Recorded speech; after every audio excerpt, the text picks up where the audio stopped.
Ay, ikaw po, member na.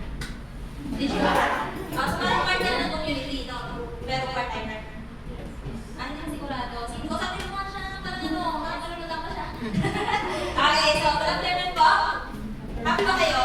Yes! Parang 2 weeks tayo ng walang event, no? Ngayon ulit tayo nagkakita. Ayun pala sa ano, sa anniversary. Okay, so wala daw clicker. Magsisimula na tayo. Okay, so sino pa ang hindi pa nakakilala sa akin? Wala naman kilala. Dito, nagkita lang tayo at sige, so parang hindi nyo alam yung background ko talaga. Di ba? Lalo na yung mga ano, ibang bagong hammer. So yun po, ano sa unahan, first slide, Coach Dave. So yun po ang pangalan ko, Lechi. Okay? At cum laude graduate po ako from Bicol. And almost 7 years po ako nag-work before. And 5 years ko na pong ginagawa ang AGG. Full time. Okay? Sino dito yung ano, part-timer? Siya lang. Di ba? Ito na si Madam yung guest natin. So, next slide.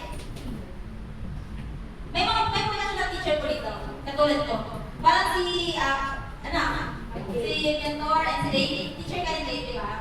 O meron ka ba na professional na dito? Wala na, kami lang. Okay, so ako, marami na ako naging work. Okay?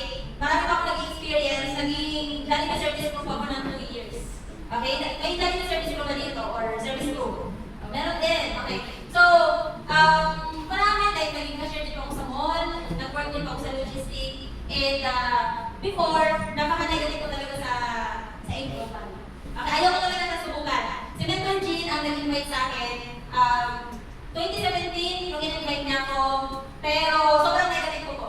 Ako yung, sa mga kapatid, ako yung pinaka-negative kay Mentor Jean.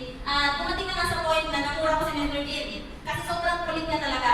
Sobrang kulit niya. As in, everyday, mga positive na messages ang message sa akin. Pero dahil pag-close minded ko na talaga, hindi mo tatanggapin. Di ba? Yung mga ganong words and kung ano mo mga sinasabi na parang ma-encourage lang ako ng Global. Ano ba nakapagpalisay sa akin? Napagod na rin ako sa trabaho. Di ba kayo din? Marami dito mga empleyado na nag-decide kasi nga nakakapagod na talaga sa labas. Sino dito yung napagod sa labas? Nag-aral pero parang wala namang pupuntahan sa labas, nagtrabaho pero parang wala namang future sa labas. And yun ang nakapagpalisay sa akin. Sabi ko, bakit subukan kong mag-message na kay Mentor Jean? Pandemic po, noong time na yun. So wala akong pera, marami akong utang, stress, sobrang dami ang problema. And tumapit ako, sabi ko, i-try ko lang. And 4 months, ginawa ko yung business part-time, nagkaroon ako ng downline habang part-timer. Kumita ng konti, pero na-inspire pa ako sa Zoom. Maraming stories ang naririnig. Ganito rin po. Kaya naman kayong asawa na makinig sa mga kwento. Kasi alam niyo po, lahat po by right time. Ngayon na nakaupo kayo ngayon dyan, possible, habang nakikinig kayo sa akin, hindi lahat ng sasabihin ko may inspire kayo. At may tatatak sa utak nyo. Baka sa mga susunod na speaker, doon kayo magigising. Kasi ako sa sobrang daming Zoom na inattendan ko, bawat speaker, may napupulot talaga akong wisdom sa kanila. Na yun ang paunti-unti nag-open sa mind ko. And doon ko mas nagkaroon ko ng interest na gawin kong full-time. Pero hindi po madali sa katulad ng professional teacher na mag-resign sa trabaho. Lalo na marami kong responsibility and hindi pa ako pinayagan mag-resign. So ako po ay awol. Nag-awol po talaga ako. Wala pa akong nakuha na back pay. Lahat wala. And iniwan ko lang sa Bicol yung trabaho ko. And kasi nga nagkaroon ako ng kumbaga, sobrang ganda yung mga nakita ko po sa Global. Sabi ko, yung buhay ng mga nagsasalita na speaker sa Zoom, kasi sa Zoom lang naman dati ng pandemic, gusto ko rin yung buhay nila. Yun lang, gusto ko lang yung kumita ng malaki, yung alam mo yung kumikita ka ng malaking pera pero hindi ka na nagtatrabaho, hindi ka na nag-uwit ng sobra, and nakakapag-travel, sobrang liit lang po ng pangarap ko. Kayo po, may mga narinig ako na nagtutop dito sa France, di ba, pag nagsasalita dito, gusto niyo kumita ng 5K, 10K, 20K, di ba? Kung sa part ko ngayon, galit siya, pero kung nagsisimula po ako, yan din po ang pangarap kong income. 5K, 10K, 20K, 30K, sabi ko, kahit yan lang kinain ko. Magiging masaya na ako dito sa pinasa ko. Ganun lang po. And yan po yung mga naging realization ko. And next slide. Na-full-time ko ako January 2021, yung sa gilid. So, nung time na yan, nakangiti, pero deep inside, sobrang lungkot po niya. Kasi first time ko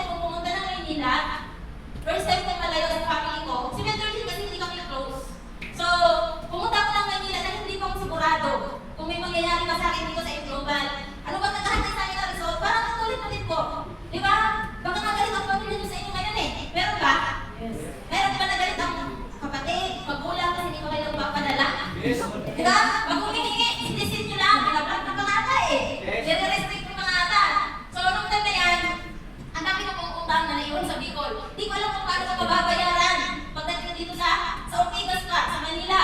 So, ngayon, nakastop lang. Sabi ko, lahat ng sipag ko sa trabaho, ibumuhos ko sa global.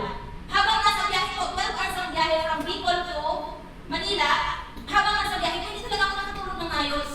And sabi ko lang, hindi ako uuwi ng Bicol na walang pagbabago sa sarili ko. Hindi ako uuwi sa Bicol na walang resulta. Hindi ako uuwi sa Bicol na hindi bayad yung mga utang na naiwan ko sa Bicol. So, yun lang yung mga sinabi ko sa sarili ko. And nung pumunta pa ako sa hub, katulad nyo din. Di ba? Parang, ano bang gagawin? Ano ba talaga kumita dito? Di ba? Mag-prospecting ka, mag-chat sa ganito, magpupo, sasayaw nyo sa TikTok. Ano ba yung ginagawa ng mga to? Di ba? O sila dito yung first time sa hub, pinagawa yung basic, pero parang naglulula. Naglulula, ginagawa na lang kasi sabi niya apply eh. Pero deep inside pa, hindi ako daw sa ginagawa ko. Parang hindi naman ako nakikita dito. Ubus-ubus ko, sasayaw-sayaw kay gusto. Di ba? Ang dami na discover sa sarili. So, nung time na yan, ako po, wala akong sinayang na oras sa kama. Ito, i-share ko lang kasi ano naman dito eh. Isa lang naman din yung guest natin. And, ano mga okay ka lang yan? Hinahanap kita kanina. Nakapunti ka kasi akala mo yung upuan, ikaw yun eh. Lokas ka pala. Sige, so ako po, pumunta sa hub na walang alam. Hindi po ako walang kaibigan. Introvert po ako. And, ano lang ako galing ko lang observant. Hindi ako pala tanong. Pero, anong ginagawa ng mga tao sa paligid ko, nakikita ko. And dahil sa kagustuhan kong kumita ng pera dito, tinitingnan ko kung ano yung ginagawa nila na hindi ko alam. Like sa TikTok, Facebook, grabe yung clients nila. Paano sila nagkakaroon ng clients? Hindi ako nagtatanong. Pero, tinitingnan ko yung galawan nila. Patago. Alam mo yung patago? Kasi ko rin ito, ginagaya ko.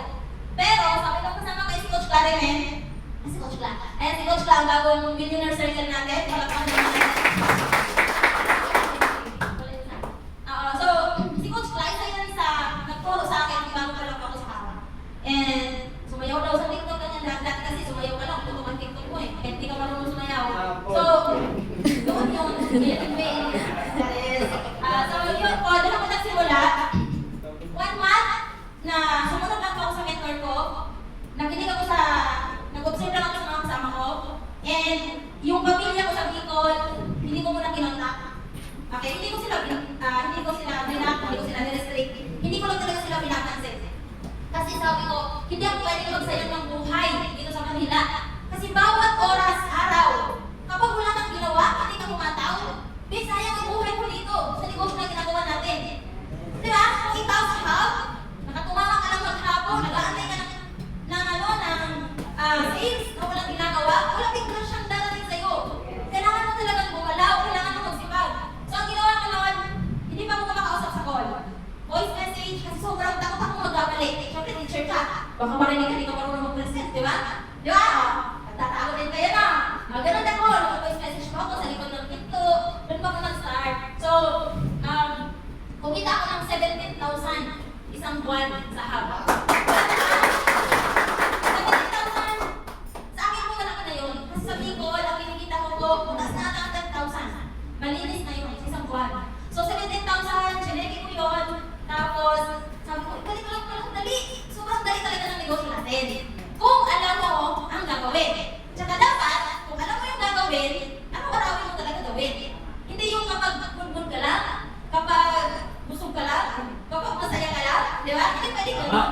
Kahit po, may lagnat ako, kahit po nagpupumag ako, nagpupuyat ako, sipag lang, hataw ng hataw. Kaya po, mabilis po yung naging result ko dito. Sunod-sunod po yun, sa loob ng 6 months na nasa hub ako po ay nagkaroon ng sariling condo unit.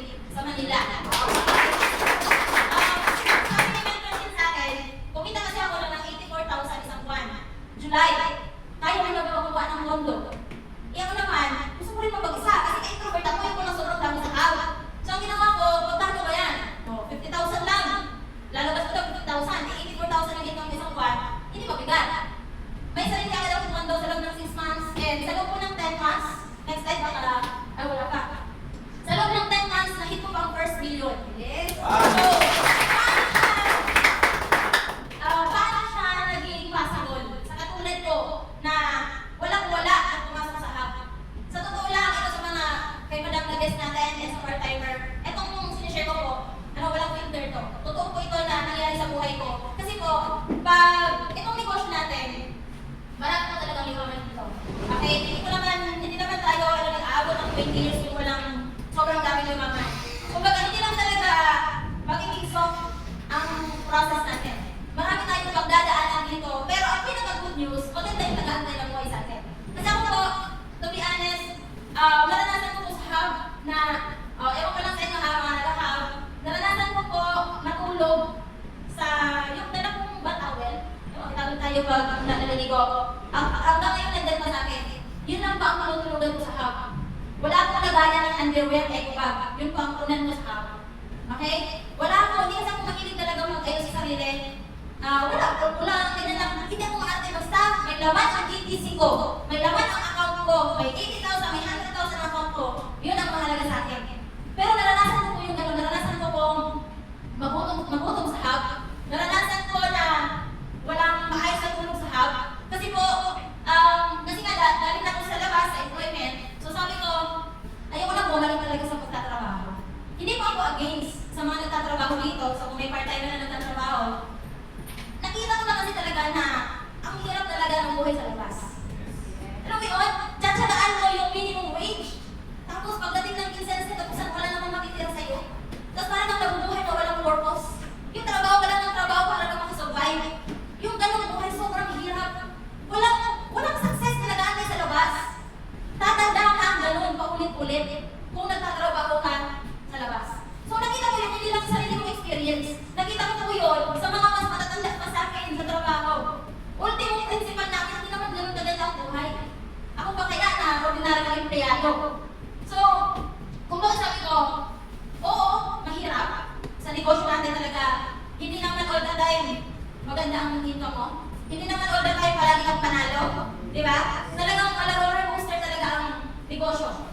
Okay? May time na malakas ang income mo, may time na sobrang baba ng income mo, may time na sakto lang. Pero ang importante, ako ang pinaka na-realize ko talaga dito sa company natin. Mahirapan naman, dapat okay lang, dapat ang mindset mo okay lang. Yes. Bukas, umawi ka. Di ba? Dapat ulit. Gawin mo ulit mo anong ginawa mo kahapon, anong pinapagawa ng mentor mo. Kung hindi mo na-hit yung goal mo, next time, galingan mo ulit. Huwag ka lang mag-quit. Huwag ka lang mag-stop. Kasi ako po, hindi naman naging madali yung journey ko sa 5 years. Hindi puro sarap sa 5 years. Maraming iyak sa 5 years. And alam ko, marami pang challenges ang darating. Pero, ako yung tao na the moment talaga, ngayon sa sarili ko, sobrang seryoso na ako sa buhay ko ngayon. Like, ayoko na bumalik ulit, syempre sa mga dating sitwasyon. Nasabi ko ngayon sa sarili ko na kahit anong challenges pang dumating, basta nasa AGG tayo, haharapin at haharapin ko talaga yan. Yes! Lahat tayo, yayaman ang tulo dito sa Global. Di ba? So next slide, yan po yung pag-work namin yan, kasama ang AGG. Sige, sa next slide po. Marami, imagine mo no, nakita niyo yung itsura ko nung papunta pa lang sa Maynila. And yan, sobrang konti lang po niyan. Ang dami na po transformation na nangyari sa sarili ko. And experience, income, sige next slide. Ilang beses ko naranasan ng 6 figure, mga isa, ito ba? Ganyan income na hindi ko talaga ipapatalo. Kahit 6 figure lang po yan, di ko umabot ang ganyan ang buwan ko dito. Pero sabi ko, never ko kikitain na sa trabaho. At never ko kikitain yan sa kung ano man na simpleng negosyo sa labas. Sa Global lang, yan po, actually, yung 100 per month, pang tapat pa kayo, di ba? Ang dami kumikita dito kalahating milyon. Kung may nakarelate dito, mga bagong cover, kung nahihirapan kayo ngayon, wala pang naibibigay sa magulang, okay lang yan. Di ba? Basta ang nasa utak nyo, gawin nyo ang negosyo kasi meron yung kayo pamilya na nag-aantay sa labas, na aalayan nyo ng tagumpay. Seryosohin ang Global. Kasi kapag araw-araw seryoso yung ginawa, walang distraction. Kung hindi ka pa kumikita ng maganda, huwag ka mo nang maghanap ng jowa. Yung mga nag-dating apps, marami pa akong downline. Instead na maging client yung nakita sa dating apps, ayun, asawa na na kayo. May anak na sila. Prospect niya pa lang yan ha, ngayon may anak na sila. Sinasabi ko din sa inyo ha, mga girls, pag tayo nag-marketing, ang purpose mo dapat sa pag-market mo is kung paano mo ma-introduce yung AIM Global or AGG sa client mo. Paano mo may papakita yung kagandahan ng company natin? Kasi sobrang ganda, di ba? Nakakapagbabago ng buhay ng tao. Hindi yung ikaw ang babaguhin ng prospect mo. Okay na, ano ka na? Mag-ingat-ingat tayo kasi marami ang ano ngayon. Mga naghahanap ng jojowa na nakakasawahin sa online. Baka meron. So, iwas-iwasan natin yan kasi maraming distraction po talaga sa social media. So, marami pong distraction na kapag ikaw din mahina ka, mahina ang emotion mo. Diba? Dapat ang emotion mo, ako pares and strong. Kasi pag hindi, lalamunin ka, hindi mo naman malayan. Lumipas na yung ilang buwan, ganun lang pa rin. Wala bang changes. Diba? So, yun, dito, naranasan ko po yung magandang income and travel. Last year, nag-Vietnam po kami. So, nung time na nag-Vietnam kami, katas ko ng AGG. Bagyo sa Vietnam. Kaya si Coach, congrats. Danang din po ito, Danang Vietnam. Diyan ka rin po punta. Pero,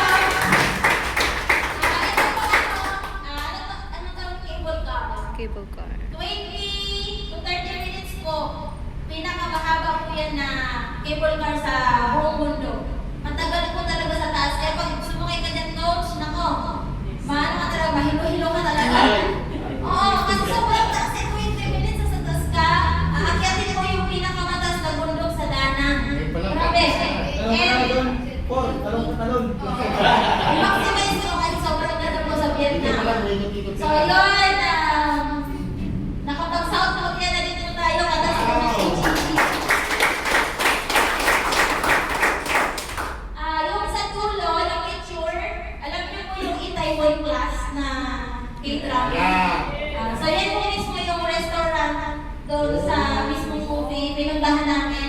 Ayan mismo sa likod ko yung picture ng Itaewon class. And marami pong magaganda sa South Korea. Kaya sobrang sarap po magsipag sa AGG. Yes. Sobrang sarap. Sulit po yung ibubuhos natin na oras at effort dito. Kasi hindi lang magandang buhay kung maibibigay natin sa family natin, kundi syempre yung personal experience. Diba? Kasi yan, sino ba naman ako? Hindi ko naman pangarap mag-travel dati. Pero dito sa AGG, kahit hindi mo talaga pangarap ibibigay. Diba? So next time.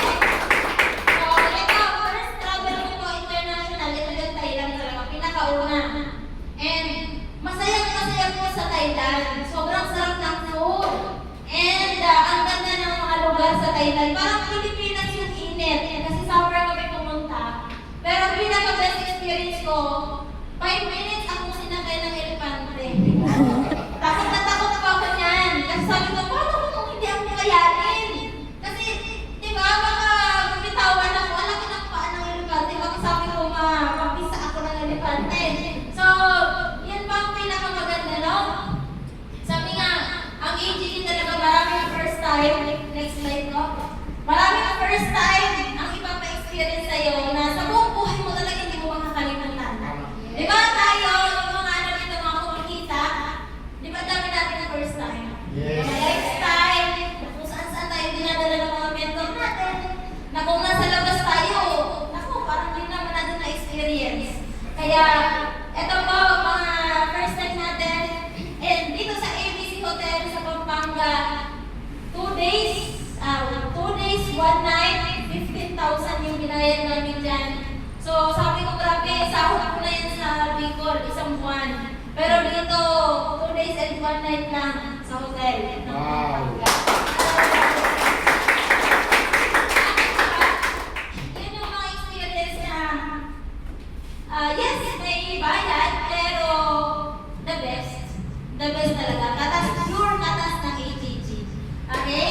So, next slide. Tayo po, yan na, na-recognize tayo as Millionaire Circle. Sa loob ng 10 months na hit natin, and Gold Executive Prime na rin po tayo. tayo ng company. Okay, pinapalakpakan ko na. Okay, so, ilang beses ko na nung na-experience umakyat sa stage. 4 ata o 5 na.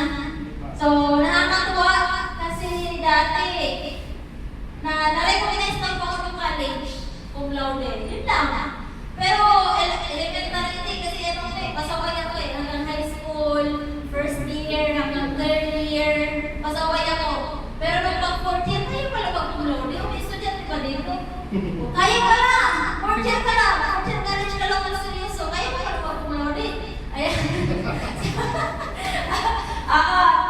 So wala lang, nakakatuwa kasi dito para recognize lahat ng effort natin.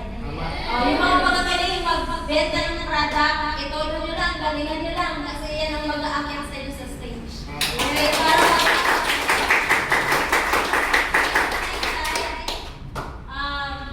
yun, ang pinakamaganda sa ADG, tuloy-tuloy lang natin ito gawin. Tumulong lang tayo ng tumulong katulad ni Ma'am.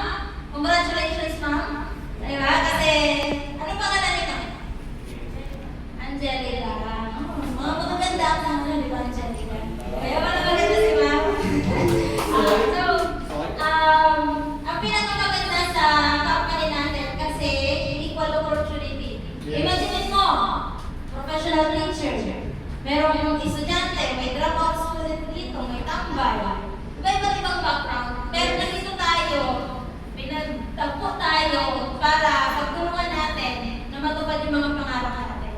Kasi kung sa labas, wala ang tulong sa atin na matutupad lahat ng pangarap natin. So, kailangan lang, sumunod lang tayo sa mga mentors natin. Hindi pwedeng maging magaling ka sa mentor mo. Okay? Kapag may pinagawa, sundin mo lang, gawin mo lang, kahit masama ang loob mo, kahit nagtatampo ka, o kung ano man ang nasa utak mo, yes, upline lang, yes, mentor lang, kasi yun lang po ang naging ugali ko.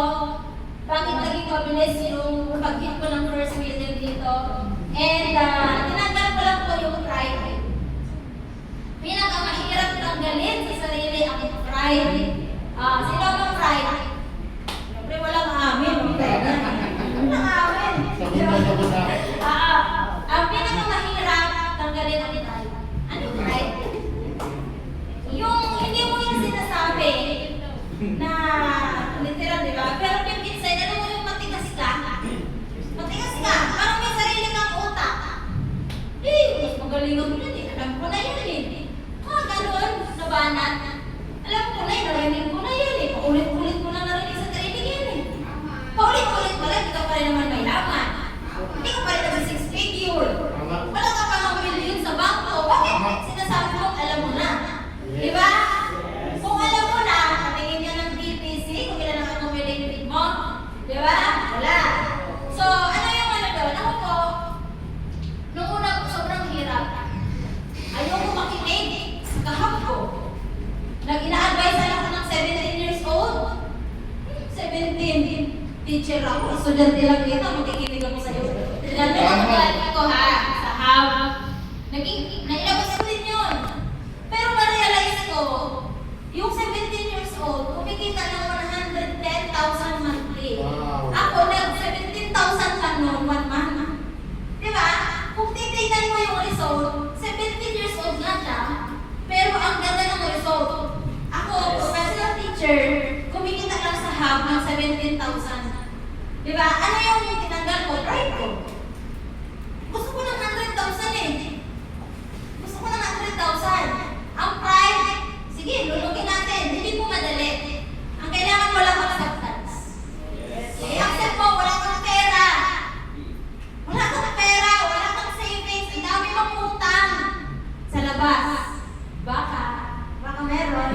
Dami. Kung meron kang utang sa labas, meron kang pangako sa pamilya mo sa labas, hindi mo pa rin naibibigay ngayon. Wala bang laman ang bank account mo? Diba, hindi pa ganun kalaki ang accumulated income mo. Bakit hindi mo tanggalin yung pride? Baka yun ang nagpapabagal sa'yo. Tsaka yung inggit. Ano yun? Na-inspire ako. Ang galing niya. Pero minsan,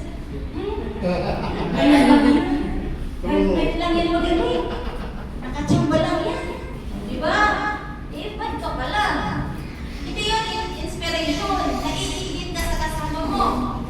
Akala mo, hindi nahihila yung energy mo, pero grabe si universe. Kapag ganun ang loob mo, yung energy mo, di ba, yung frequency ng katawan mo, ganun ang labas ng utak mo, bibig mo, kilos mo. Pero alam mo, may tinatago ka eh. Pagkita mo, okay ka, pero deep inside, may something pala sa'yo. Ayan. So baka yan ang dahilan, bakit magagawa? Yung mga simple po na habit mo sa katawan mo, ugali mo, pride mo lang din, dapat sinusulat nyo. Baka yan kasi, ano ka ng tanong, bakit ang bagal ko? Bakit hindi ka kumikita ng ganito, ganyan? Baka sarili mo, hindi mo na-check. Hindi ba din sa'yo? Oh, hindi masarap ang ulam. Or hindi masarap ulam. Simple lang ang ulam. Tapos ang pangit-pangit na lang ano mo. Sinasabi mo, ganito na ang ulam. Buti pa sa bahay. Sarap sana ang ulam mo. Ito, tuyo-tuyo lang. Di ba? Ulam-ulam. Di ba? Pero alam mo, i-practice mo din yung gratitude. Di ba? Simpleng bagay, magpasalamat ka. Ito, share ko lang konti lang ha. Sa hub, may aircon kami sa hub. Social. Aircon. Sa hub namin may aircon. So, syempre, sa bukid wala. Tapos may shower sa hub. Sa bukid, wala man shower, tago-tago lang. Diba? Alam niyo ba, bago mahaber ako, grabe pala si Lord talaga, no? Kung sino ka talaga, kung ano ka everyday, kung malinis ka everyday, grateful ka, alam mo yung utak mo, may peace of mind, yung walang iniisip sa labas ng problema. Kasi ako kung bago mahaber, ang dami kong problema na sa labas, dami talaga. Umiiyak na akong matago, pero 5 minutes lang akong umiiyak. Siyempre, nalulungkot din tayo, tao na tayo, diba? Sino din ako umiiyak? Matago. Ako. Ako umiiyak, Diyos ko. Si Abjil. Kwento ko konti. Makita niya kasi yung magamat ako. Pero hindi na alam bakit ako umiiyak. Tapos saan ako umiiyak? Hindi mo nakikita saan ako umiiyak. Hindi ako umiiyak sa kapwa ko haber. O baka kayo nagdadalama kayo ng problema niyo sa haber. Never. Walang haber na nakakaalam sa problema ko. Bakit? Bakit ko naman dinadamay ang haber sa problema ko? Di ba? Alam niyo po, walang problema sa pagdadrama. Di ba? Minsan kasi nagiging emotional tayo lang sa mga kababaihan. Yeah? So mga kababaihan, di ba? Minsan emotional tayo, lalo na may mga challenges. 5 minutes lang ang pagdadrama. After 5 minutes, balik sa hataw. Ganun na lang po, kabilis ang pag-shift ko ng sarili ko. Kasi di naman maiwasan yun eh. Di ba? And isa po yun sa naging ugali ko. Never ako mag-share ng problema sa kahap ko. Sinabi ko sa sarili ko, kasi bakit ako mag-share? Kawawa naman yung kahap ko, baka may problema din. Tapos sharean ko pa, pares na kami, di ba? Kawawa naman siya, malagdagan pang inisip niya. Ganun ako kasi mag-isip talaga nung bagong haber. Wala akong intention na magtropa-tropa. Wala akong tropa sa hub. Alam niya, Tikla, wala akong tropa. Ang tawag nga sa akin, KJ. KJ daw. Niyayaya ako sa 7-Eleven. Ay, sumama, bakit ako sasama? Ano mga gagawin ko? Di ba may mga ganun kasi na, parang hindi makabili mag-isa, kailangan may isa. Parang hindi kaya mag-isa. Parang tama lang, no? Oo. Nangyari yan sa akin. Niyayaya nila ako sa swimming pool. Kasi po, sa amin po, ang hub namin kondo. Wow, social, di ba? May gym. May pool. So, ang mga kahab ko, mga ano sila talaga, mga tropa. So, yaya lang sila ng yaya. Ako talaga, 2 years. 2 years pa ako sa hub. Saka ko lang nakita yung gym at pool ng ATV. Ganun talaga natindi yung drive ko sa hub. Totoo po yan. Alam nila. So, kaya, ang yung ugali ko pala na yun, yung ang nagpabili sa akin. Yung mga simpleng ugali pala natin, pag binago natin, yun ang magdadala sa atin sa result. Na hindi mo napapansin, akala mo, simple lang. Yung ito, istorya ko yun sa ano, sa aircon. Ano ba ang aircon? Pinapasa nag-take aircon na kasi binigyan mo ako ng lamig. Tama. Pinasalamatan ko yung aircon, pero para ko tanga, di ba? Pero, sikat pala talaga yung nakakakita. Walang nakakarinig sa akin, tabo. Uy, shower. Ako tuwang-tuwa ko niyan. Salamat Lord, may shower. Simple lang kung ano po ang nandun sa hub nyo, kung saan mo kayo nakatira ngayon, higaan nyo, pasalamatan nyo, iniinom nyo, pasalamatan nyo, lahat ng maliliit na bagay sa paligid nyo, pasalamatan nyo. Tama. Pasalamatan mo nga yung katabi mo. Dahil katatulan ngayon, sige nga. Thank you kasi nandito ka sa tabi ko. Diba? Kasi ano mo yun? Simple lang siya. Simple lang. Pero may impact. Yun ang napansin ko po. May impact. Kaya i-practice lang natin yung maging grateful everyday. Maliit na ano man ulam mo, tinutulugan mo, kung ano man yung nare-receive ko ngayon, magkano yung income mo, nagpa 5,000, 10,000, 20,000 ka monthly, hindi lang yan. Yan naman magsimula lahat eh. Basta ang pinaka-tips ko lang, ano lang tayo, galingan lang natin everyday. Hindi man madali, lahat, everyday, hindi man madali talaga eh. Hindi man tayo maglokohan dito na palaging madali lahat, ang income palaging mataas. Hindi naman ganun eh. Pero tuloy-tuloy lang tayo kasi may magandang bukas na nag-aantay po sa atin. Tama. Okay?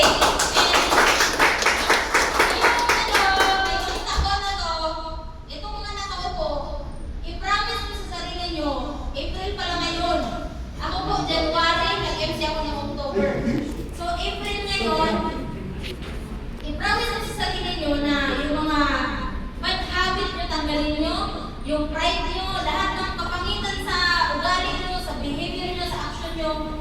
Bakit hindi nyo unti-untiin? Kasi this year, kaya nyo pong mahit ang first million. Yes! Kaya ko yan. Tama. Hindi lang po yan sa hataw. Kasi kahit, di ba, napansin mo hataw na hataw ka, bakit talaga pa rin 100,000? Di ba? Napansin niya, ang sipag niyo ang aga na matulog. Sumusunod naman kayo sa oras ng tulog. Gising. Tama? Nagpo-prospect din naman, nagpo-prospect. Pero bakit parang mabigat yung ano? Biyaya sa atin. Bakit hindi ka parehas kasama natin na parang ang gaan-gaan? May something sa sarili mo na kailangan mo. Tama. Yun talaga yun.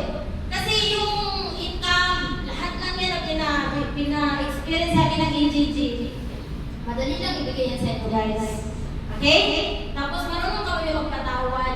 Dapat wala kayong, alam mo, kabigatan ng loob. Sama ng loob. Sahab. Baka sahab, meron something na natamunan mo ka gano'n sa magulang mo. Sino yan? Inaaway, pagaling ka na rin. Sino yan? Sino yan? Kung may mga katampuhan kayo sa pamilya, sa kung sino man po na tao sa paligid nyo or what, dapat marunong kayo mag-forgive. Tama. Okay? Kasi isa po yun na bad energy. Bad energy yun.